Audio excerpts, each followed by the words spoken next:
नमस्कार दोस्तों। मेरे रेगुलर फॉलोअर जानते हैं कि काफी दिन हो गए मुझे वीडियो लाए हुए, क्योंकि मैं तैयारी कर रहा था इस बहुत बड़े वीडियो की, मार्जिन ट्रेडिंग फैसिलिटी वाला, यानी कि MTF। तो ये वाली स्ट्रैटेजी बेस्ड है हमारे प्रिय गुरुजी महेश चंद्र कौशिक की MTF ट्रेडिंग शेयर जीनियस दुकान पे, जिसमें उन्होंने बताया था कि MTF मार्जिन ट्रेडिंग फैसिलिटी का यूज करके हम कैसे अपनी ETF शॉप को एक एनहांस्ड वर्जन में यूज कर सकते हैं और ज्यादा अच्छे प्रॉफिट्स कमा सकते हैं। तो उसी का पूरा रिव्यू और उसकी बैक टेस्टिंग के रिजल्ट्स, उसके कंपैरिजन ETF शॉप के साथ, और जो MTF के डिफरेंट वर्जन्स मैंने कंपेयर किए हैं, बैक टेस्ट किए हैं, वो सब मैं आज आपसे शेयर करने वाला हूं। तो आज के वीडियो में आपको ये सब मिलने वाला है। तो सबसे पहले हम रिव्यू करेंगे महेश सर की MTF स्ट्रैटेजी को मेरे स्टाइल में। उसके बाद मैंने जो बैक टेस्टिंग करी है उसकी पूरी जर्नी इसलिए क्योंकि मैंने एक बैक टेस्टिंग करी, उसके बाद दूसरी करी, उसके बाद तीसरी करी, उसके बाद चौथी, मतलब मैंने काफी सारी बैक टेस्टिंग करी है इस MTF स्ट्रैटेजी को अच्छे से टेस्ट करने के लिए, ताकि आपको हर एक पहलू के बारे में बता सकूं और आप एक इन्फॉर्म्ड डिसीजन ले सकें और जान सके कि इस स्ट्रैटेजी में क्या क्या नई चीजें आई हैं, इससे क्या इफेक्ट होता है, क्या फायदा है, क्या नुकसान है, सब कुछ मैंने कवर किया है। फिर उसके बाद हम कंपैरिजन देखने वाले हैं बैक टेस्टिंग के रिजल्ट्स में। तो मैंने अलग अलग बैक टेस्टिंग की। तो सबसे पहले मैंने बैक टेस्टिंग की MTF की SIP के साथ। तो पूरी स्ट्रेटजी मैं आपको समझाऊंगा और SIP कहाँ वो उसमें आता है वो समझाऊंगा, तो उसके क्या रिजल्ट्स है वो। उसके बाद फिर मैंने बैक टेस्टिंग करी बिड्स के साथ, यानी बाय एंड डिप, SIP ना करके बाय एंड डिप, जब जब गिरे तब तब खरीदें। तो उसकी क्या डिटेल्स है वो मैं आपसे शेयर करूंगा कि कब बाय करना है, उसके रिजल्ट्स क्या आए। उसके बाद मैंने इसको करंट ETF शॉप, जो कि ETF शॉप वाला वीडियो है आपने देखा होगा, उसको मैं लाइव कर रहा हूं, मेरी वाइफ अपने अकाउंट में लाइव कर रही है, उसके क्या रिजल्ट्स आए हैं उससे हम कंपेयर करेंगे। और उसके पिछले एक साल की बैक टेस्टिंग में क्या रिजल्ट्स हमने ETF शॉप के देखे थे उसका हम कंपेरिजन करेंगे MTF के साथ, ताकि हमें यह पता चल जाए कि अभी हम ये कर रहे हैं, इसके बाद MTF में जाने का क्या फायदा या नुकसान हो सकता है, क्या वो अच्छा है, क्या वो बुरा है, वो देखेंगे। फिर एक ग्लिम्स मिलेगा आपको मेरे नॉन MTF वर्जन का, जो मैंने बनाया है फायर शॉप के नाम से। तो जो लोग MTF नहीं करना चाहते, नहीं कर सकते, कुछ भी रीजन हो सकता है, उसको भी हम डिस्कस करेंगे इस वीडियो में। तो उनके लिए मैंने बनाया है एक फायर शॉप। तो उसको मैं एक अलग वीडियो में कवर करूंगा, क्योंकि आज के वीडियो में ही काफी कुछ कवर हो जाएगा। तो ये वीडियो टोटली MTF के लिए है, जो लोग MTF यूज करना चाहते हैं। जो MTF नहीं यूज करना चाहते उनके लिए मैं नॉन MTF वर्जन जल्दी ही लाऊंगा, कुछ ही दिनों में। और फिर जैसा कि आपको पता है मुझे 360 डिग्री किसी चीज को रिव्यू करना अच्छा लगता है, तो मैं रिव्यू करने वाला हूं इस MTF स्ट्रेटेजी को डाउन परफॉर्मिंग मार्केट में भी, यानी कि जब मार्केट डाउन जा रहा था लगातार, ऐसा पीरियड मैंने एक लिया है, वहां पे निफ्टी के क्या रिजल्ट्स आए वर्सेस इस स्ट्रेटेजी के क्या रिजल्ट्स आए, अलग अलग स्ट्रेटेजीज के, ताकि हम ओवरऑल कंपैरिजन डाउन मार्केट में भी देख सकें। और मैं बात करूंगा चैलेंजेस विद MTF, क्योंकि जो लोग MTF करना चाहते हैं उनको MTF के बारे में भी पूरी जानकारी होनी चाहिए कि उसमें चैलेंजेस क्या आ सकते हैं, MTF करना कितना सेफ है, कितना सेफ नहीं है, वो सारे पहलू छोटे से ब्रीफ आइडिया मैं आपको देने वाला हूं उसके बारे में भी। तो आइए शुरू करने से पहले सबसे पहले ये जान लेते हैं कि MTF होता क्या है। कई लोगों के लिए ये नया टर्म हो सकता है, तो इसको मैं थोड़ा एक्सप्लेन कर देता हूं। इसका मतलब क्या है? इसका फुल फॉर्म है मार्जिन ट्रेडिंग फैसिलिटी। उसका मतलब क्या होता है? सपोज आपको एक ETF खरीदना है, 35,000 रुपीज आप एक ETF में इन्वेस्ट करना चाहते हैं या किसी स्टॉक में इन्वेस्ट करना चाहते हैं। तो अगर आप MTF का प्रयोग करते हैं और आपका ब्रोकर MTF में आपको 3.5 टाइम्स मार्जिन दे रहा है, तो उसकी कैलकुलेशन किस तरह से निकल के आएंगी वो देखते हैं। तो आपको अपनी पॉकेट से 10,000 रुपीज लगाने होंगे, ठीक है, वो आपका शेयर है, 10,000 आपके अकाउंट से जाएंगे, इन्वेस्ट हो जाएंगे। बाकी के जो बचे 25,000 है वो आपके ब्रोकर देगा आपको मार्जिन पे, यानी कि वो उधार दे रहा है आपको। और आपकी ओवरऑल पोजीशन जो आपके 10,000 है प्लस ये जो ब्रोकर ने आपको 25,000 दिए, ओवरऑल आप 35,000 रुपीज का ETF या स्टॉक खरीद पाएंगे। तो इसे कहते हैं मार्जिन। इसमें होता क्या है? तो जो ये उधार का पैसा है ब्रोकर आपको दे रहा है, उस पर वो इंटरेस्ट चार्ज करता है। एक तरह से ये समझ लीजिए बैंक से लोन जैसे लेते हैं तो उस पर हमें इंटरेस्ट देना पड़ता है। उसी तरह से यहाँ पे जब आप ब्रोकर से लोन ले रहे हैं तो उसको इंटरेस्ट चुकाना पड़ेगा। अब अलग अलग ब्रोकर्स के अलग अलग इंटरेस्ट हैं, उस सब डिटेल में मैं नहीं जाऊंगा कि कौन सा ब्रोकर आपको सेलेक्ट करना चाहिए, उसके लिए आपको खुद रिसर्च करनी पड़ेगी। क्योंकि आज मैं एक वीडियो बनाऊं कि ब्रोकर ये वाला ये ऑफर कर रहा है, वो कल को हो सकता है चेंज हो जाए, बिकॉज ये डायनेमिक है। मैंने खुद से देखा है, मेरे पास ICICI डायरेक्ट का अकाउंट है, उसमें खुद से मार्जिन ट्रेडिंग फैसिलिटी में इंटरेस्ट रेट चेंज होते हुए देखे हैं कुछ ही महीनों में। तो उसको बनाने का फायदा नहीं, क्योंकि आज मैं वीडियो बनाऊं और आप ये वीडियो 6 महीने बाद देखें तो वो रेलेवेंट नहीं रहेगा। तो मैं ये कंपैरिजन नहीं करने वाला हूं कौन सा ब्रोकर क्या फैसिलिटी दे रहा है, और मैं किसी ब्रोकर का एजेंट भी नहीं हूं, ना मैं कोई लिंक शेयर करने वाला हूं आपसे कि इस ब्रोकर में अकाउंट खुलवाइए। आप अपनी रिसर्च उसमें खुद कीजिए और उसके बाद आप सेलेक्ट कर सकते हैं। और मैं थोड़ी देर बाद आपको ये बताऊंगा भी इस वीडियो में कि क्या क्या क्राइटेरिया आपको ध्यान में रखने हैं जब आपको एक MTF के लिए ब्रोकर सेलेक्ट करना है। तो यहाँ पे हमने ये बात करी कि इंटरेस्ट चार्ज होता है, यानी कि आपको कुछ पैसा एक्स्ट्रा देना पड़ेगा इंटरेस्ट के रूप में जब आप उधार का पैसा ले रहे हैं ब्रोकर से। और मार्जिन वैसे तो इंट्राडे में भी आपको मिलता है, ब्रोकर देता है, लेकिन इसमें क्या फर्क आता है एमटीएफ में, ये इंट्राडे नहीं, आपको सेम डे पोजीशन क्लोज नहीं करनी पड़ती है, इसको आप कैरी फॉरवर्ड कर सकते हैं मल्टीपल डेज के लिए। ज्यादातर ब्रोकर 365 अलाउ करते हैं, 365 डेज, यानी कि पूरे एक साल तक आप एमटीएफ में से यूज कर सकते हैं। ऑफ कोर्स आपको इंटरेस्ट देना पड़ेगा जितने दिन आप उनका उधार का पैसा यूज कर रहे हैं। तो टर्म्स एंड कंडीशंस अलग अलग ब्रोकर्स की अलग अलग हैं, उनके इंटरेस्ट रेट अलग अलग हैं, वो आप अपने ब्रोकर में चेक कर सकते हैं। लेकिन ये चीजें आपको ध्यान में रखनी है एमटीएफ को समझने के लिए कि हो क्या रहा है एमटीएफ में। तो आपके 10,000 आपके पॉकेट से जाते हैं, 25,000 ब्रोकर देता है, ओवरऑल आप 35,000 की डिलीवरी में पोजीशन ले लेते हैं। अब बात करते हैं कि महेश सर ने जो हमें स्ट्रेटजी दी है एमटीएफ शॉप के नाम से, उसमें होता क्या है, उसके क्या रूल्स हैं, कैसे वो काम करती है, वो सब देख लेते हैं। तो सबसे पहले ओवरऑल इन्वेस्टेबल कैपिटल, आपको ये मान के चलना है कि ओके मेरे पास 5 लाख है, मेरे पास 10 लाख है, मेरे पास सिर्फ 2 लाख है, जो भी आपका ओवरऑल इन्वेस्टेबल कैपिटल है, जो पूरे पीरियड में आप इन्वेस्ट करना चाहते हैं। एक साथ आपका लमसम में वो इन्वेस्ट नहीं होगा, टूट टूट के इन्वेस्ट होगा, वो अभी डिटेल में बताऊंगा। लेकिन ओवरऑल आपके दिमाग में होना चाहिए कि मेरे पास 2 लाख का कैपिटल है या 5 लाख का कैपिटल है, उसको मैं इन्वेस्ट करना चाहता हूं, तो वो है आपका ओवरऑल इन्वेस्टेबल कैपिटल। उस कैपिटल को हम 60 पार्ट्स में डिवाइड करते हैं। तो यहाँ पे मैं एक एग्जांपल आपको बताता हूं। सपोज आपका इन्वेस्टेबल कैपिटल है 5 लाख रुपीस, उसको 60 पार्ट में डिवाइड करेंगे तो हर एक पार्ट होगा 8,333 रुपीस का। ठीक है, इसको याद रखते हैं। नेक्स्ट चीज है कि इस स्ट्रेटेजी में हमारे पास 3 शॉपिंग लिस्ट होती हैं। सबसे पहली है इक्विटी ईटीएफ की शॉपिंग लिस्ट, जिसमें 43 ईटीएफ हैं। दूसरी शॉपिंग लिस्ट है ज्वेलरी की, जिसमें गोल्ड और सिल्वर के ईटीएफ है और टोटल 11 ईटीएफ है दोनों मिला के। और तीसरा है हमारे जो निफ्टी 50 के टॉप 10 स्टॉक्स हैं मार्केट कैप के हिसाब से, उनमें से वो हमने 10 स्टॉक्स इसमें रखे हुए हैं। तो 3 अलग अलग शॉप्स हैं। 3 अलग अलग क्यों है वो आपको नेक्स्ट स्टेप में बताऊंगा। 3 अलग अलग होने का मतलब क्या है। तो ये जो मैंने नंबर्स दिए 43, 11 और 10, ये आईसीआईसीआई डायरेक्ट के जो मार्जिन ट्रेडिंग फैसिलिटी में अवेलेबल हैं वो वाले ईटीएफ्स हैं। स्टॉक्स तो बहुत सारे हैं, लेकिन ईटीएफ्स में लिमिटेशन होती है अलग अलग ब्रोकर्स में। कुछ ब्रोकर एमटीएफ देते हैं लेकिन ईटीएफ्स में अलाउ नहीं करते हैं, कुछ एमटीएफ देते हैं लेकिन सेलेक्टेड ईटीएफ्स में अलाउ करते हैं, कुछ ब्रोकर्स ज्यादा ईटीएफ में करते हैं। तो अलग अलग ब्रोकर का अलग अलग हिसाब किताब है। तो ये जो सारा मैं आपको बताऊंगा ये आईसीआईसीआई डायरेक्ट के हिसाब से है, जो महेश सर ने हमें लिस्ट दी थी वही लिस्ट यहाँ पे यूज हुई है। ठीक है, तो हर एक शॉप में हम 3 टॉप की रैंक को यूज करते हैं। अब ये वाला कॉन्सेप्ट सेम वही है ईटीएफ शॉप वाला कॉन्सेप्ट। तो जिन लोगों ने उस वीडियो को देखा है वो तो समझ जाएंगे, जिनने नहीं देखा आप उसको जाके जरूर देख लेना। उसमें मैंने पूरा डिटेल में रैंकिंग वगैरह सब समझाया है, जहां पे हम करंट मार्केट प्राइस देखते हैं किसी ईटीएफ का, उसका 20 डे मूविंग एवरेज देखते हैं और फिर देखते हैं वो 20 डे मूविंग एवरेज के रिलेटिव कितना सस्ता है। तो जो ईटीएफ सारी लिस्ट में सबसे सस्ता होगा वो से हम खरीद लेते हैं ताकि हमें सस्ता ईटीएफ मिले। ठीक है, तो उसके हिसाब से रैंकिंग होती है। जो सबसे सस्ता है कंपैरेटिवली वो 1 रैंक पे आएगा, जो उससे कम सस्ता है वो 2 रैंक पे, और इस तरह से 3 रैंक्स हमने बना रखी है हर एक शॉप में। उसके बाद बाय कैसे करना है, इन्वेस्ट 1 पार्ट इन 1 ईटीएफ। तो जिस दिन आप स्टार्ट करते हैं पहली शॉप से इक्विटी ईटीएफ से 1 ईटीएफ खरीदना है, फिर ज्वेलरी ईटीएफ से 1 ईटीएफ खरीदना है, और स्टॉक जो टॉप 10 है उसमें से 1 स्टॉक खरीदना है। जो शीट आपको ऑटोमेटिकली बताएगी, ये 20 डीएमए और सीएमपी का जो डिफरेंस है वो शीट कैलकुलेट करके आपको रेकमेंड करेगी, ओके ये सबसे सस्ता है, आप इसे खरीद सकते हैं। तो मैक्सिमम परचेजेस एक दिन में 3 हो सकते हैं, तो 2 ईटीएफ्स और 1 स्टॉक। और ये परचेज हम एमटीएफ के हिसाब से करते हैं। तो एमटीएफ में हम ये यहाँ पे मान के चल रहे हैं कि 3.5x हमें हमारा ब्रोकर लेवरेज देगा, जो कि आईसीआईसीआई डायरेक्ट में मिलता है। किसी में 3, किसी में 3.5, किसी में 4। तो अलग अलग ईटीएफ्स में अलग अलग स्टॉक्स में थोड़ा ऊपर नीचे होता है। ऑन एन एवरेज 3.5x का एवरेज हम मान के चलते हैं कितना लेवरेज मिलेगा। तो बैक टेस्टिंग में 3.5x वाला रूल मैंने यूज किया है। तो इसका मतलब क्या है, अगर 6,000 हमारे पॉकेट से जा रहे हैं देन एमटीएफ के हिसाब से हमें जो बाकी का पैसा है वो हमें मार्जिन में मिलेगा। तो टोटल पोजीशन हमारी 21,000 हो जाएगी। तो 6,000 हमारे पॉकेट से जाएंगे, बाकी का पैसा मार्जिन में मिलेगा हमें 3.5x 6 का। तो टोटल पैसा हमारा इन्वेस्ट हो जाएगा एक ईटीएफ में 21,000 रुपीज एमटीएफ के हिसाब से। तो वो शॉपिंग लिस्ट का कॉन्सेप्ट यहाँ पे थोड़ा और क्लियर कर देता हूं। जैसे मैंने कहा, लिस्ट 1 है इक्विटी ईटीएफ जिसमें 43 ईटीएफ हैं, लिस्ट 2 ज्वेलरी ईटीएफ जिसमें 11 ईटीएफ हैं, और लिस्ट 3 है टॉप 10 निफ्टी 50 के स्टॉक्स जिसमें 10 स्टॉक्स हैं। ओके, ये शीट है, इसको मैं डिटेल में एक अलग वीडियो में एक्सप्लेन करने वाला हूं एक एक स्टेप के साथ, लेकिन अभी आपको जो मैं स्टेप यहाँ पे बता रहा हूँ वो साथ साथ में शीट के हिसाब से बता देता हूँ।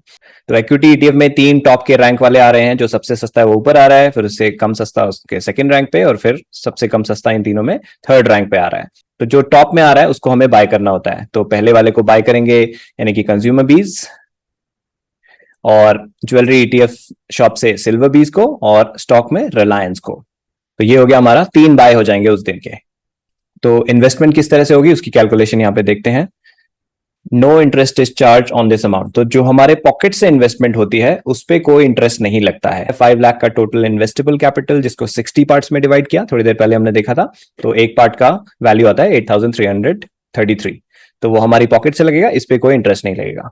बाकी का जो पोर्शन है जो एमटीएफ के मार्जिन फैसिलिटी से हमें ब्रोकर देगा, उस पे हमें इंटरेस्ट लगेगा, वो भी डेली बेसिस पे, यानी कि कैलेंडर डेज जितने दिन हम रखते हैं उतने दिन का हमें इंटरेस्ट देना पड़ेगा। तो अगर ब्रोकर हमें 3.5x का मार्जिन दे रहा है तो वो होता है लगभग 20,832 रुपीज, वो ब्रोकर देगा और उस पर हमें इंटरेस्ट लगने वाला है। और जो मैंने बैक टेस्टिंग की है उसमें मैंने इंटरेस्ट जो लिया है वो आईसीआईसीआई डायरेक्ट के उस प्लान का लिया है, जिसमें वो 9.49% एनुअल रेट पे आपको इंटरेस्ट लगाते हैं, यानी कि पर डे बेसिस पे 0.026% आपको इंटरेस्ट लगेगा। तो टोटल इन्वेस्टमेंट कितना हो गया, जितना हमारे पॉकेट से गया प्लस जितना हमें मार्जिन में मिला, दोनों को ऐड कर देंगे तो वो है हमारा 29,165। यानी कि जब हम एक ईटीएफ बाय कर रहे हैं, हमारे पॉकेट से तो 8,333 गया, लेकिन टोटल हमें 29,165 की पोजीशन मिल जाएगी डिलीवरी में। ऑफ कोर्स उस ईटीएफ को आपको प्लेज करना पड़ता है, उसके टर्म्स एंड कंडीशंस हैं, बिना प्लेज किए आप नहीं उसे कैरी कर सकते, तो प्लेजिंग करनी पड़ती है, प्लेजिंग के चार्जेस होते हैं, तो वो सब चार्जेस भी मेरी बैक टेस्टिंग शीट में आपको दिख जाएंगे। तो जो भी प्रॉफिट और लॉस होता है ये टोटल अमाउंट पे कैलकुलेट होता है जो हमें फाइनली मिलता है जब हम सेल करते हैं। और एमटीएफ चार्जेस की बात करूं तो 2 मेन चार्जेस होते हैं एमटीएफ में। पहला होता है इंटरेस्ट, जो मैं अभी तक बता ही रहा था आपको, जो कि डेली बेसिस पे चार्ज होता है। तो जब तक आप इस अमाउंट को 20,832 को मार्जिन पे रखते हैं, यानी कि अपनी पॉकेट से पे करके डिलीवरी पूरा नहीं ले रहे हैं, तब तक आपको वो इंटरेस्ट चार्ज होता रहेगा पर डे बेसिस पे। तो इस स्ट्रेटेजी के हिसाब से हम ये मानते हैं कि हमारा जो टारगेट है, जो कि हम 3% लेके चलते हैं, इसमें 20 डेज में नहीं आया तो हम डिलीवरी ले लेंगे जो भी हमने मार्जिन पे पैसा उठाया है उसकी। यानी कि 20 डेज तक अगर हमें पोजीशन होल्ड करनी पड़ी तो हमारा इंटरेस्ट लगभग लग जाएगा 108 रुपीज। उसके अलावा प्लेजिंग चार्जेस लगते हैं, क्योंकि आप मार्जिन पे पैसा ले रहे हैं, ब्रोकर अपनी सिक्योरिटी के लिए वो जो ईटीएफ है उन्हें प्लेज करवा लेता है, यानी कि गिरवी रखवा लेता है, ताकि अगर कोई ऐसी सिचुएशन आए कि वो अचानक गिरने लगे और मार्जिन आप अपनी पॉकेट से कवर नहीं कर सकते, वो उसको बेचेगा और अपना लॉस रिकवर कर लेगा और लॉस आपके खाते में चढ़ जाएगा। Okay, pledging charges ICICI direct में दोनों साइड के प्लेज करना अनप्लेज करना वो टोटल 47 रुपीज लगता है। तो ये बैक टेस्टिंग में मैंने यूज किया है। ये फिक्स्ड है, चाहे आपकी पोजीशन 29,000 की हो, चाहे 40,000 की हो, चाहे 50,000 की हो, कोई भी पोजीशन साइज पे नहीं है प्लेजिंग चार्जेस, ये फिक्स्ड चार्जेस हैं, 47 रुपीज ही लगते हैं। इंटरेस्ट का ऑफ कोर्स डिफरेंस करेगा कि मार्जिन पे कितना पैसा उठाया, ज्यादा पैसा उठाया तो ज्यादा इंटरेस्ट, कम पैसा उठाया तो कम इंटरेस्ट। अब इस स्ट्रेटेजी में क्योंकि हम मार्जिन पे पैसा उठा रहे हैं और हमारे पास लिमिटेड कैपिटल लेके हम शुरू में चले हैं, जैसे for example 5 lakh rupees overall, तो हमें ये ध्यान रखना है कि हम ओवर ट्रेड ना करें। तो ऐसी सिचुएशन ना आए कि 20 डेज में कोई भी टारगेट मीट नहीं हुआ और हमें सबकी डिलीवरी लेनी पड़े और हमारे पास पैसा कम पड़ जाए। उसके लिए एक सीलिंग लिमिट रखी गई है जो कि है 14, यानी कि 14 पोजीशन एक बार आपकी बना ली आपने, यानी कि 14 अलग अलग ईटीएफ्स और स्टॉक सब कुछ मिला के आपके पास करेंटली आप होल्ड कर रहे हैं। उसके बाद 15वां नहीं खरीदना है, 15th one we would not buy, यानी कि 14 की सीलिंग लिमिट है। ओके, तो इससे आप अपना ओवर ट्रेडिंग को प्रोटेक्ट कर सकते हैं। इसमें टारगेट हम लेके चलते हैं 3%। तो जिस भी दिन 3% टारगेट आता है उस दिन हम सारी यूनिट सेल करते हैं। अगर हमने पहले फर्स्ट टाइम बाय किया और उसके बाद स्ट्रेटजी में आगे सिप का भी प्रोविजन है, एसआईपी का, तो अगर हमने और यूनिट्स बाय किए सिप के हिसाब से तो सारे यूनिट्स हम बेच देंगे 3% प्रॉफिट में, सब मिला के जो एवरेज प्राइस आ रहा है उस पर 3% प्रॉफिट, और हम एग्जिट कर लेंगे टोटली उस ईटीएफ या स्टॉक से। और इस स्ट्रेटजी में एक दिन में सिर्फ मैक्सिमम एक ही ईटीएफ या स्टॉक नहीं बेचते हैं, जितनों में भी 3% प्रॉफिट आ रहा है उन सबको हम बेच देते हैं। ठीक है, तो वो कोई मैक्सिमम लिमिट नहीं है सेल करने पर, सिर्फ बाय करने पर मैक्सिमम लिमिट है। एक दिन में 3 से ज्यादा बाय नहीं करते हम, लेकिन सेलिंग पे कोई लिमिट नहीं है। और taking delivery on 20th day, ताकि हम एमटीएफ में लगातार पोजीशन नहीं खड़ी करके रखें और इंटरेस्ट बहुत ज्यादा ना हो जाए, हमने यहाँ पे 20 डेज का पीरियड माना है कि 20 डेज में अगर 3% आ गया तो ठीक है, नहीं तो 20 डेज बाद 20th डे को हम उसकी डिलीवरी ले लेंगे, सारा बचा हुआ पैसा जो भी मार्जिन पे था वो पे करके। और डिलीवरी लेने के बाद क्या करना है, 3% का वेट करना है, और साथ ही हमें उसमें सिप भी स्टार्ट करनी है, मंथली सिप। और सिप का अमाउंट कितना होगा, तो जो भी आपने इन्वेस्टमेंट किया है अगर उसे एक्स बोलें, यानी कि पिछले एग्जांपल में हमने देखा था लगभग 29,000 रुपीज का, उसको 15 से डिवाइड करना है। तो अलग अलग स्क्रिप्ट में किसी में 29,000 होगा, किसी में 30 होगा, आगे जाके आपका और इन्वेस्टमेंट बढ़ेगा। तो जो भी टोटल इन्वेस्टमेंट आपका हुआ है उस पर्टिकुलर ईटीएफ में, उसको आपको 15 से डिवाइड करना है और वो होगा आपका सिप अमाउंट, और उसे आपको मंथली बेसिस पे करना है। तो जिस भी दिन आपने उसे डिलीवरी में कन्वर्ट किया उस डेट को आप नोट कर लेंगे, उसके 1 महीने बाद आप पहली सिप करेंगे। फिर वो सिप होने तक अगर 3% नहीं आया, एक और महीना बीत जाता है, तो आप नेक्स्ट सिप करेंगे। तो हर 1 महीने में आप सिप करते रहेंगे इस अमाउंट की। तो यहाँ पे मैंने कैलकुलेशन दिखा रखा है आपको, 29,165 अगर टोटल इन्वेस्टेड है, उसको 15 से डिवाइड करते हैं तो 1,944 रुपीज का पर सिप अमाउंट आता है, यानी कि एक बार सिप में इतना इन्वेस्ट करना है। और जैसे जैसे हम इस स्ट्रैटेजी के हिसाब से 3% प्रॉफिट आने पे बेचते जाएंगे, हमारा प्रॉफिट बढ़ता जाएगा। उस प्रॉफिट को हम री इन्वेस्ट भी करते हैं, लेकिन उसे री इन्वेस्ट करने से पहले हम ये कैलकुलेट कर लेते हैं कि हमारे चार्जेस क्या लगे, लाइक प्लेजिंग चार्जेस, इंटरेस्ट, और जो भी ट्रांजैक्शन चार्जेस लगते हैं, ब्रोकरेज एंड इनकम टैक्स, जो शॉर्ट टर्म कैपिटल गेन का इनकम टैक्स लगता है।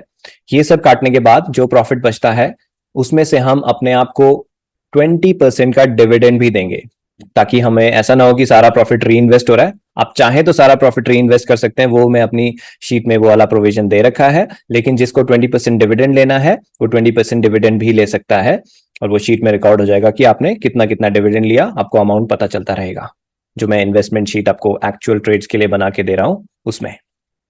ठीक है, तो 20% डिविडेंड काटने के बाद जो फाइनल प्रॉफिट बचता है उसे हम ग्रोथ अमाउंट के लिए यूज करते हैं, यानी कि कंपाउंडिंग इफेक्ट आए। सपोज आपका 5 लाख रुपीज का इन्वेस्टमेंट कैपिटल था, उसके बाद आपके पास 1,000 रुपीज का प्रॉफिट आया, उसमें से सारे चार्जेस और आपका डिविडेंड काटने के बाद सपोज 700 रुपीज बचे, तो वो 700 रुपीज आपके ग्रोथ अमाउंट में ऐड हो जाएंगे। यानी कि नेक्स्ट टाइम जो आपका टोटल इन्वेस्टेबल कैपिटल है वो कैलकुलेट करेगा 5,700 रुपीज, उसको 60 पार्ट्स में डिवाइड करेगी शीट, और फिर आपका अगला इन्वेस्टमेंट अमाउंट थोड़ा बढ़ के आएगा। तो जैसे जैसे प्रॉफिट्स बढ़ेंगे आपका इन्वेस्टमेंट अमाउंट भी बढ़ता जाएगा और आपका कंपाउंडिंग इफेक्ट होता जाएगा। ओके, तो ये हो गई स्ट्रैटेजी। अगर आपको समझ में नहीं आई है, रिवाइंड करके पूरा दोबारा से आप देख सकते हैं। लेकिन अब मैं बात करूंगा बैक टेस्टिंग के रिजल्ट्स की। स्ट्रैटेजी समझना एक अलग बात है, उसे बैक टेस्ट करके चेक करना कि एक्चुअल में रिजल्ट्स कैसे आ रहे हैं, क्या एक्सपेक्ट करना चाहिए स्ट्रैटेजी से, क्या ये पिछली जो हम सिमिलर स्ट्रैटेजी कर रहे थे उससे बेहतर है, कहां स्टैंड करती है, वो सब चीजें बैक टेस्टिंग से कुछ आइडिया हमें मिल जाता है अच्छा खासा। तो मैंने बैक टेस्टिंग के लिए 1 साल का पीरियड चूज किया, 7 जून 2022 से 7 जून 2023 तक। थोड़ा ऑड लग रहा होगा, लेकिन जिन लोगों ने मेरा ETF शॉप का वीडियो देखा है, मैंने सेम पीरियड वहां भी यूज किया था, और ताकि हम एप्पल टू एप्पल कंपैरिजन कर सकें, क्योंकि मैं इस MTF स्ट्रैटेजी को ETF शॉप से भी कंपेयर करने वाला हूं, इसलिए मैंने सेम पीरियड लिया है ताकि हमें एप्पल टू एप्पल कंपैरिजन मिले, मतलब सेम चीजों का कंपेयर कर पाए सेम पीरियड के लिए। तो इसके क्या रिजल्ट्स आए, और रिजल्ट्स के बारे में बात करने से पहले मैं आपको यह क्लियर कर दूं कि हिस्टोरिकली जो रिजल्ट हमें दिखते हैं वो कोई गारंटी नहीं होती है कि आगे भी वैसे ही रिजल्ट्स आएंगे। हो सकता है सेम रिजल्ट्स आए, हो सकता है थोड़े और अच्छे आए, हो सकता है खराब भी आए। तो कोई गारंटी मान के मत चलिएगा, जो भी मैं आपको यहाँ रिजल्ट दिखा रहा हूँ कि ऐसा ही होगा। हिस्टोरिकली हम सिर्फ इसलिए टेस्ट करते हैं कि क्या ये स्ट्रैटेजी काम करती है और इससे क्या एक्सपेक्टेशन लगभग हम मान के चलें, उसके लिए हम रिजल्ट्स देखते हैं। ठीक है, तो MTF का रिजल्ट देखने से पहले एक बार रिकॉल करते हैं कि हमारा ETF शॉप लीफो का क्या रिजल्ट आया था। जैसे मैंने कहा उससे मैं कंपैरिजन करने वाला हूं, तो सबसे पहले उसी का रिजल्ट एक बार रिकैप कर लेते हैं जो पिछले वीडियो में मैंने शेयर किया था। ओके, इसमें टाइम पीरियड मैंने यूज किया है 7 जून 2022 से लेके 7 जून 2023, यानी कि पूरा 1 साल। Overall investable capital 5 lakh rupees लेके चला था मैं, और टारगेट ETF शॉप में होता है 6% का, और इसमें रूल है कि मैक्सिमम एक दिन में एक ही बाय कर सकते हैं और मैक्सिमम एक ही सेल कर सकते हैं। तो उसके क्या रिजल्ट्स आए थे ये आपके सामने है। ठीक है, टोटल 1,07,115 रुपीज का प्रॉफिट हुआ था। उसको अगर आप CAGR टर्म में देखें तो वो है 15.3%। क्योंकि यहां पे एक चीज नोटिस करनी है कि मैंने जब बैक टेस्टिंग कर रहा था, मैं ओवरऑल इन्वेस्टेबल कैपिटल से थोड़ा ओवरबोर्ड भी चला गया था। लाइक यहाँ पे मैक्सिमम कैपिटल 7,03,000 तक भी चला गया था। तो ये चीज नोटिस करने की है, इसलिए इसका CAGR 15.3% है। ओके, अब चेक करते हैं कि MTF शॉप SIP के क्या रिजल्ट्स आए। मैंने सेम पीरियड यूज किया, same total investable capital 5 lakh का यूज किया, और इस स्ट्रेटजी में 3% का टारगेट होता है। रूल है कि मैक्सिमम 3 बाइज अलाउड है एक दिन में, लेकिन सेलिंग में अनलिमिटेड सेलिंग अलाउड है। तो और सिप कैसे होती है, मंथली सिप। अगर टारगेट 20 दिन में नहीं आता है तो हम मंथली सिप स्टार्ट कर देते हैं। इसके क्या रिजल्ट्स हैं, इसमें आए हमें 90,000 रुपीज और CAGR टर्म्स में देखें तो 24%। और इस वाली स्ट्रेटजी की मैंने बैक टेस्टिंग शीट बना रखी है जो मैं आपसे इस वीडियो में शेयर करूंगा एंड मैं बताऊंगा कि कैसे आप उसे एक्सेस कर सकते हैं। CAGR परसेंटेज 15.3 वर्सेस 24.03 जिसकी समरी आप यहाँ पे देख सकते हैं, यानी कि काफी ह्यूज जंप मिल गया हमें बिकॉज हम ज्यादा अमाउंट से एक बार में ट्रेड कर रहे थे, उसकी वजह से प्रॉफिट्स हमारे ऊपर चले गए और रोटेशन भी फास्ट हो गया था 3% टारगेट होने की वजह से।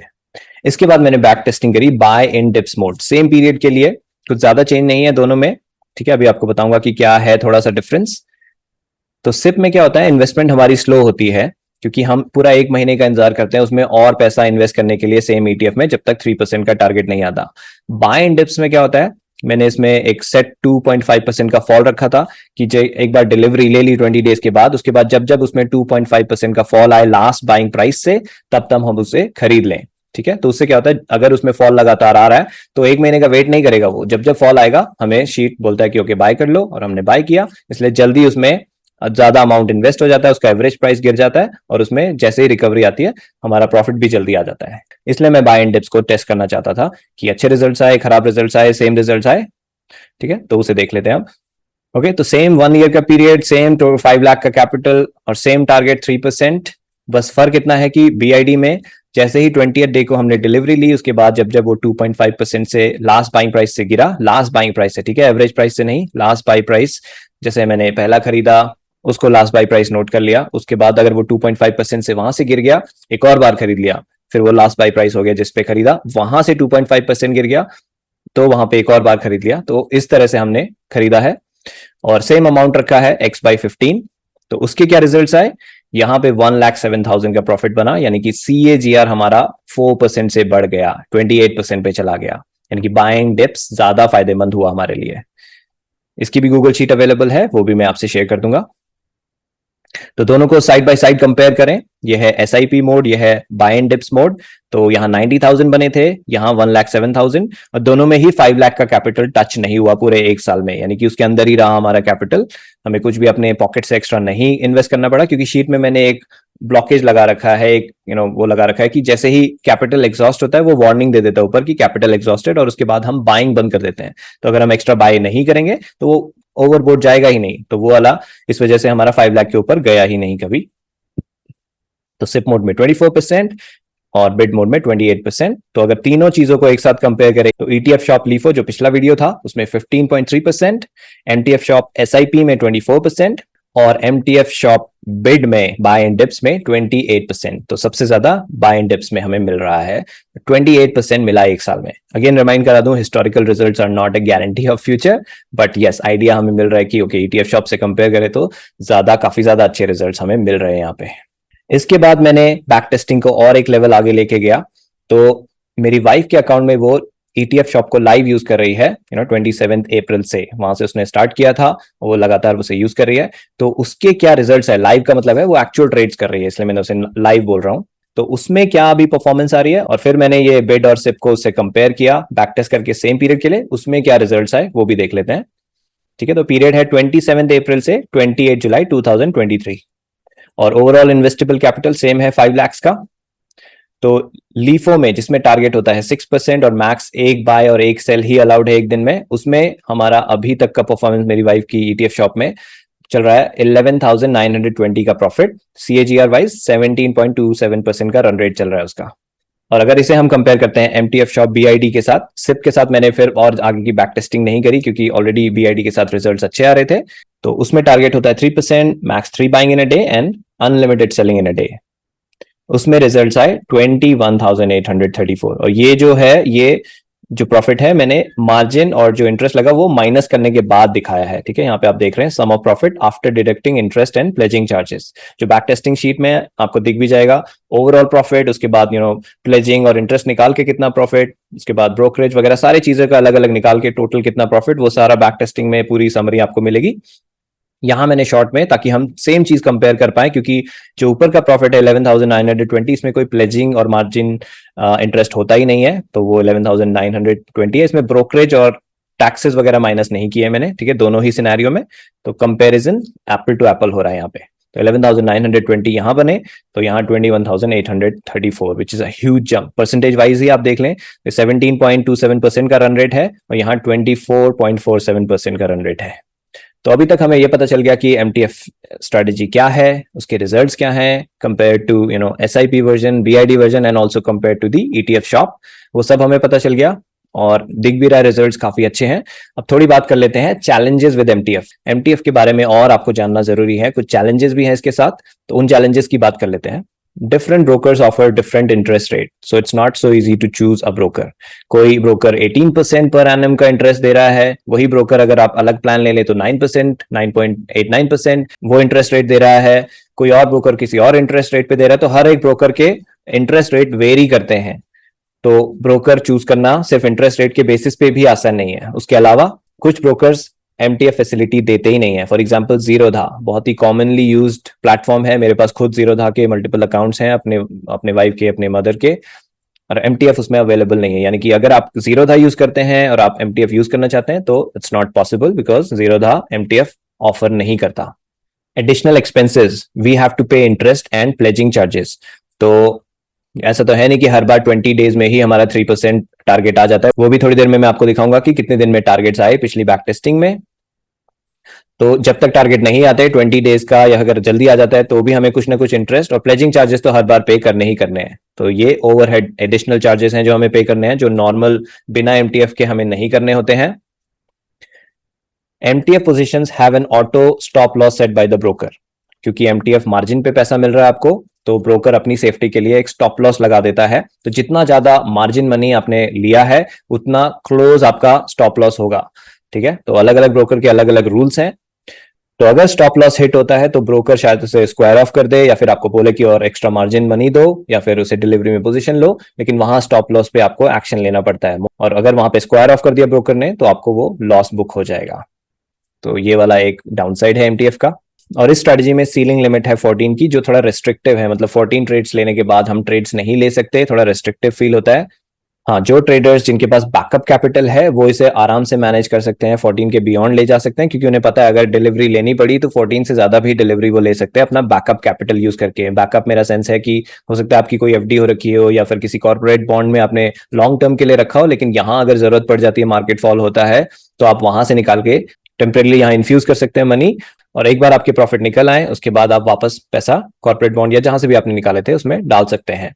लेकिन जिसके पास वो बैकअप कैपिटल नहीं है उसके लिए दिक्कत हो जाएगी, और अगर उसने ओवर ट्रेड कर लिया तो ये 14 की लिमिट थोड़ी रेस्ट्रिक्टिव लगी मुझे। ऑल्दो रिजल्ट्स 14 के साथ ही मैंने बैक टेस्ट किया, ऐसा नहीं कि मैंने रिजल्ट्स में कुछ चेंज किया, 14 वाली ही लिमिट लगा के बैक टेस्ट किया है, उससे रिजल्ट्स आए और रिजल्ट्स काफी अच्छे आए हैं, आपने देखा ही है। लेकिन फिर भी ये 14 की थोड़ी ध्यान रखने वाली चीज है कि 14 से ज्यादा ट्रेड्स नहीं लेने हैं। तो ये हो गए चैलेंजेस। अब क्विकली ये भी देख लेते हैं कि कितनी स्क्रिप्ट्स में 3% टारगेट आया 20 डेज के अंदर, क्योंकि हम यहाँ ये मान के चल रहे हैं कि 20 डेज तक हम एमटीएफ का मार्जिन लेंगे, उसके बाद डिलीवरी ले लेंगे। तो 20 डेज का जो पीरियड है उसमें रिजल्ट्स किस तरह से आए वो जानना भी जरूरी है, और ये वो भी मैं आपको दिखाता हूँ जो मैंने बैक टेस्ट किए हैं। तो जो भी अभी तक मैंने आपको दिखाया था 1 ईयर पीरियड के लिए सारी बैक टेस्टिंग 5 लाख कैपिटल के लिए, वही सेम बैक टेस्टिंग से ये रिजल्ट्स मैंने एक्सट्रैक्ट किए हैं। तो एमटीएफ शॉप सिप मोड में हमारे टोटल ट्रेड्स आए थे जो सेल हो गए थे, मैंने बाय ट्रेड्स इसमें नहीं डाले, मतलब जो अभी भी होल्डिंग में थे लास्ट दिन जब तक मैंने बैक टेस्टिंग करी। तो एमटीएफ शॉप में टोटल ट्रेड्स आए 87, यहाँ पे हुआ लगभग 47% रिजल्ट। और एमटीएफ शॉप बिड मोड उसमें 102 ट्रेड्स आए थे जिसमें से 47 क्लोज हो गए 20 डेज के अंदर, यानी कि 46%। तो आधी पोजीशंस हमारी 20 डेज में क्लोज हो गई और आधी में हमें डिलीवरी लेनी पड़ी, ये हमें बैक टेस्टिंग में दिख रहा है, विच इज फेयर इनफ। ठीक है, ऐसा नहीं कि 100% आएगा, 100% तो नहीं आ सकता, नहीं तो ऐसा अगर हमें पता होता तो सिप और बिड की जरूरत ही नहीं पड़ेगी, ऑब्वियसली सारा सब कुछ 20 डेज में क्लोज ही होता रहेगा। लेकिन ऐसा नहीं है, आधी पोजीशन यहाँ 20 डेज के अंदर क्लोज हो गई और आधी नहीं हो पाई। और हाँ, सही एक्सपेक्टेशन सेट करने के लिए ये भी जानना जरूरी है कि कितने दिन सेलिंग डेज थे और कितने दिन नो सेलिंग डेज थे, ताकि लोग ये ना एक्सपेक्ट करें कि हर दिन ही सेलिंग हो रही होगी या हफ्ते में एक सेलिंग तो होगी ही होगी, ऐसा जरूरी नहीं है। तो यहाँ बैक टेस्टिंग के हिसाब से देख लेते क्या आए। ETF शॉप लीफो में जिसमें हम max 1 sell in a day करते हैं, यानी कि अगर हमारे 3 स्क्रिप्ट्स में 6% प्लस प्रॉफिट आ रहा है तो भी हम एक ही में प्रॉफिट बुक करते हैं और अगला वाला अगले दिन देखते हैं कि 6% अभी भी आ रहा है या नहीं आ रहा है, उस हिसाब से ETF शॉप में हम करते हैं। तो उसमें क्या हुआ, जो 1 साल का पीरियड है उसमें टोटल 248 ट्रेडिंग डेज थे, उसमें से सेलिंग डेज हमारी इस ETF शॉप में आए 120 और नॉन सेलिंग 128, यानी कि 48% इधर 52% उधर, लगभग आधा आधा के करीब है कि आधे दिन हम सेल कर पाए, आधे दिन हम नहीं सेल कर पाए। तो ऑब्वियसली हम हर दिन नहीं सेल कर सकते, क्योंकि जब हम बाय करेंगे तो थोड़ा उसके बीच में पीरियड होगा जब वो अपने टारगेट तक जाएगा, तो उसकी वजह से आधे आधे हमें दिख रहे हैं। और MTF शॉप सिप और बिड में क्या हुआ, जिसमें unlimited selling in a day होती है, यानी कि हम जितने भी 3% से ऊपर चले जाते हैं सब सेल कर देते हैं, तो उसके हिसाब से 248 डेज तो सेम पीरियड है। इसमें सेलिंग डेज थे 61 विच इज 25% और नॉन सेलिंग डेज 75%। और बिड मोड में उसमें लगभग 29% selling days but 71% non selling days, तो अंडर 30% ही रहा। ये वाली चीज मैंने आपको इसलिए दिखाई है ताकि आपकी साइकोलॉजी सेट हो जाए अगर ये स्ट्रेटेजी यूज कर रहे हैं। ये ना एक्सपेक्ट करें कि हर दिन ही सेलिंग होगी, हर हफ्ते ही सेलिंग होगी। लगभग इस रेंज में सेलिंग इसने दिखाई है पिछले एक साल की बैक टेस्टिंग में। तो अगर आप MTF शुरू करना चाहते हैं और आपका प्रेजेंट ब्रोकर MTF नहीं देता या फिर सारे फीचर्स नहीं है जो आपको चाहिए, तो आपको क्या क्या तो अगर आप MTF शुरू करना चाहते हैं तो आपको अपने ब्रोकर में जो MTF के लिए यूज करेंगे उसमें क्या क्या चीजों का ध्यान रखना जरूरी है। कुछ पॉइंट्स मैंने यहाँ पे हाईलाइट किए हैं, वो है Which all scripts, ETFs and stocks is MTF allowed in? तो जैसे मैंने कहा किसी ब्रोकर में कुछ ETFs अलाउड हैं, किसी में ETF में MTF अलाउड ही नहीं है, किसी में लिमिटेड ETFs में MTF अलाउड है। तो आपको ब्रोकर का ये चेक करना पड़ेगा कि किस किस ETF में और स्टॉक में वो MTF अलाउ करते हैं। ये बहुत जरूरी है, क्योंकि आप स्ट्रेटेजी के हिसाब से 43 ये वाले ETF लेके चलेंगे तो उसमें अगर अलाउड ही नहीं है तो आप वो नहीं कर सकते। हो सकता है वो किसी और ETFs में अलाउ करते हो, तो आपको शीट में वो वाले ETFs यूज करने पड़ेंगे जो आपका ब्रोकर अलाउ करता है। तो मैंने शीट में ये प्रोविजन दे रखा है, जो इन्वेस्टमेंट शीट है, अपने ब्रोकर के हिसाब से जो जो स्क्रिप्ट्स में MTF अलाउड है वो स्क्रिप्ट्स के कोड्स वहां डाल सकते हैं और उसके हिसाब से रैंकिंग होगी। नेक्स्ट चीज है मार्जिन किस एक्सटेंट तक वो देता है, 2x देता है, 3x, 4x, ये जानना भी जरूरी है। What is the interest rate, यानी कि बहुत ज्यादा इंटरेस्ट रेट आपको चार्ज कर रहा हो, अगर बहुत ज्यादा इंटरेस्ट रेट होगा तो आपका प्रॉफिट काफी हद तक तो इंटरेस्ट पे करने में ही चला जाएगा। तो इंटरेस्ट रेट बहुत इंपॉर्टेंट है। What are the pledging charges, pledging charges भी नॉमिनल होने चाहिए। बहुत ज्यादा प्लेजिंग चार्जेस होंगे अगेन आपके प्रॉफिट में से खा जाएगा वो, तो बचेगा नहीं प्रॉफिट आपके पास कुछ ज्यादा। What is the brokerage rate charge on MTF rates, कुछ ब्रोकर्स ऐसा भी करते हैं कि नॉर्मल डिलीवरी ट्रेड ले रहे हैं आप तो कुछ ब्रोकरेज रेट होगा, अगर आप MTF ट्रेड ले रहे हैं तो ब्रोकरेज रेट बदल जाता है। तो इस चीज का भी ध्यान आपको रखना पड़ेगा, कहीं आपको हायर ब्रोकरेज देना पड़ रहा हो MTF ट्रेड्स के लिए। Is there any interest free margin period offered by the broker, तो कुछ ब्रोकर्स इंटरेस्ट फ्री पीरियड भी ऑफर करते हैं। For example SBI securities up to 30 या 20 डेज का उसका पीरियड है, जब तक वो कोई इंटरेस्ट नहीं चार्ज करता, उसके बाद इंटरेस्ट चार्ज करता है। लेकिन उसमें फिर ये रेस्ट्रिक्शन है कि वो ETFs में अभी अलाउ ही नहीं करता मार्जिन ट्रेडिंग करने के लिए। तो ये पॉइंट्स भी आपको ध्यान रखने हैं। और अपकमिंग वीडियोस में जो मैं जल्दी ही लॉन्च करूंगा with in a couple of days, demo of using the MTF back testing sheet, उसको मैं अलग से वीडियो में बनाना चाहता हूं ताकि आपको पूरी जानकारी मिल जाए कैसे बैक टेस्टिंग करनी है।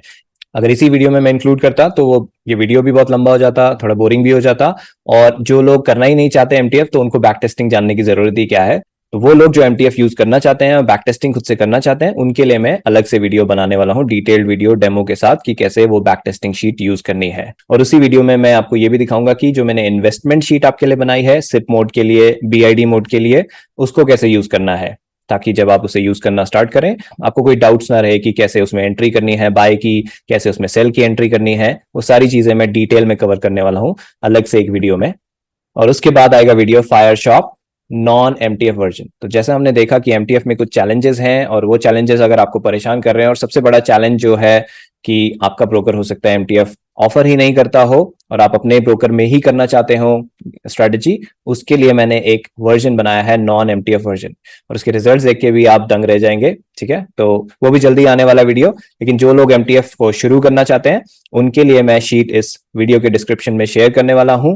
SIP का अलग है, BID का अलग है, और सेम स्टाइल में जैसे मैंने ETF शॉप लीफो के लिए रखा था, इसका भी प्राइस मैंने 200 रुपीज ही रखा है। जिनको परचेस करना है, परचेस का लिंक नीचे मिल जाएगा। जैसे ही आप वहां से परचेस करेंगे वेबसाइट से, लिंक आपको वहीं वेबसाइट पे मिल जाएगा और जहां से आप शीट की कॉपी बना सकते हैं। तो दोस्तों सबसे पहले मैं उन लोगों का धन्यवाद करना चाहूंगा जिन्होंने मुझे खूब अच्छे से सपोर्ट किया मेरे ETF शॉप के वीडियो में, क्योंकि मैंने उनसे सपोर्ट मांगा था, मैंने अपनी शीट का एक प्राइस सेट किया था। तो 99% लोगों ने मुझे पॉजिटिवली सपोर्ट किया और अच्छे कमेंट्स भी दिए, मेरे काम को अप्रिशिएट भी किया। हाँ, कुछ लोग थे अराउंड 1% जिनको पसंद नहीं आया, लेकिन ये दुनिया है, यहाँ सबको खुश रखना पॉसिबल नहीं है। जब मैं फ्री के शीट्स भी अवेलेबल करा रहा था तो भी कई लोग नाराज थे, तो नाराज होने वाले लोग तो हर जगह मिल ही जाते हैं मुझे। तो उसकी मुझे परवाह नहीं है, लेकिन हाँ मुझे इस बात की खुशी है कि 99% लोगों ने मुझे पॉजिटिवली सपोर्ट किया और मेरे काम को और एनकरेज किया। तो इसी तरह मुझे सपोर्ट करते रहिए ताकि मैं अपना काम और अच्छे से कर पाऊं और आपके लिए ऐसे ही अच्छे अच्छे वीडियोस लाता रहूं। और यहाँ पे मैंने इंस्ट्रक्शन दिए हुए हैं कि Google sheet link will show up on this website post the completion of payment. Please make a copy of the sheet and then use that copy for your investment tracking. जैसे ही आप ये payment complete करेंगे उसके बाद इसी website पे आपको गूगल शीट का लिंक मिल जाएगा जिसकी कॉपी आपको बनानी है, उसके बाद आप वो शीट यूज कर सकते हैं। तो कैसे होगा वो स्टेप्स देख लेते हैं एक बार। तो ये सारी डिटेल्स भरने के बाद पे बटन पे क्लिक करके आप अपनी मर्जी का पेमेंट ऑप्शन चूज कर सकते हैं।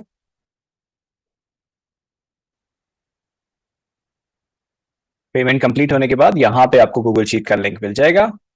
इसको आप कॉपी कीजिए और अपने ब्राउजर में खोलिए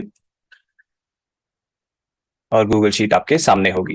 इसके बाद आपको यहाँ फाइल में जाके मेक अ कॉपी करना है, क्योंकि ये जो ओरिजिनल शीट है सेम लिंक सभी को मिलेगा, लेकिन आपको अपनी शीट बनाने के लिए हमेशा की तरह मेक अ कॉपी करना है। उसके बाद यहाँ पे जो भी आप इस शीट का नाम रखना चाहते हैं वो डालना है और मेक अ कॉपी बटन दबाते ही इसकी कॉपी आपकी गूगल ड्राइव में सेव हो जाएगी और उस कॉपी को आपको यूज करना है। ओके तो ये वाली शीट है MTF शॉप SIP इन्वेस्टमेंट, जिसमें आपको स्ट्रेटजी मिल जाएगी और यहाँ पे SIP इन्वेस्टमेंट की मैंने शीट भी लिंक यहाँ पे डाल दिया है ताकि एक बार आप इसकी कॉपी बनाएं और उसके बाद अगर मैं कोई अपडेट प्रोवाइड करता हूं तो आप यहां से इस लिंक से उस अपडेट को डाउनलोड कर सकते हैं आसानी से बिना इधर उधर भटके हुए। ठीक है, और बैक टेस्टिंग शीट का लिंक भी मैंने यहाँ पे दे दिया है। ठीक है, अगर आपको फ्रेश बैक टेस्टिंग करनी है तो ये ग्रीन वाला लिंक यूज करना है, इसकी कॉपी बनानी है और आप अपनी फ्रेश बैक टेस्टिंग कर सकते हैं। अगर आपको सिर्फ रिजल्ट देखना है तो मैंने उस रिजल्ट वाली शीट का लिंक भी दिया है और यहाँ लिंक भी दिया है कि इसकी कॉपी बनाने की जरूरत नहीं है, यहाँ सिर्फ रिजल्ट आप देख सकते हैं। ये हो गया SIP और BID की शीट भी सेम स्टाइल है। ठीक है, जिसमें BID का इन्वेस्टमेंट शीट है यहाँ पे और उसके अलग अलग बैक टेस्टिंग के शीट के लिंक भी दिए हैं। इसमें ज्यादा बैक टेस्टिंग की है मैंने, इसलिए ज्यादा लिंक्स दिए हुए हैं। सब में मैंने लिख दिया क्या पीरियड था जो बैक टेस्टिंग का है। ओके, उसके अलावा यहाँ शॉपिंग लिस्ट में आपको मिल जाएगा 3 shoppings, equity ETFs, jewellery ETFs, stocks, सारी रैंकिंग यहाँ पे होगी और इसी के रिजल्ट्स यहाँ पे आपको कि किस दिन क्या बाय करना है तीनों की समरी यहाँ पे दिख जाएगी। तो जैसे मैंने कहा ये डिटेल में मैं कवर करने वाला हूँ अपकमिंग वीडियोस में कैसे यूज करना है, लेकिन जो लोग ऑलरेडी गूगल शीट को यूज करना जानते हैं, ETF शॉप शीट को यूज किया, उन्हें आइडिया हो जाएगा कि इसको कैसे यूज करना है। सेम स्टाइल में ही यूज करना है, थोड़ी बहुत चीजें डिफर करती हैं, जैसे कि यहाँ पे येलो में 2 एक्स्ट्रा कॉलम्स हैं और SIP में यहाँ 3 एक्स्ट्रा कॉलम्स हैं। उनमें क्या करना है वो मैं उस वीडियो में डिटेल में डिस्कस करने वाला हूँ। सोल्ड शीट में आप अपने सोल्ड रिकॉर्ड्स को रखेंगे। इस बार मैंने इस शीट में MTF इंटरेस्ट, प्लेजिंग चार्जेस इनको येलो में दिया है ताकि क्योंकि अलग अलग ब्रोकर अलग अलग चार्जेस रखने वाले हैं, इसलिए इसको कोई मैथमेटिकल फॉर्मूला से मैं यहाँ पे नहीं कर सकता था, तो आपको मैनुअली भरना पड़ेगा कि आपको उस पे MTF इंटरेस्ट कितना पड़ा, उस पे प्लेजिंग चार्जेस कितने पड़े और ब्रोकरेज कितना पड़ा। ठीक है, उसके अलावा जो येलो में नहीं है उनमें फॉर्मूलाज लगे हैं। अगेन मैं ये डिटेल में आपको वीडियो में दिखाने वाला हूं कि क्या होगा। और डिविडेंड का परसेंटेज यहाँ पे अगर आप 20% डिविडेंड दे रहे हैं 20% रखिए और फिर पिवट टेबल दिया है राइट हैंड साइड में जो इसकी सारी समरी आपको बना के दे देगा आपकी पूरे जो भी आपका प्रॉफिट अभी तक हुआ है। अगर आपका कोई सवाल हो तो कमेंट में आप मुझसे पूछ सकते हैं और जल्दी ही मैं लेकर आ रहा हूं बाकी के ये वीडियोस भी। Thank you and bye bye.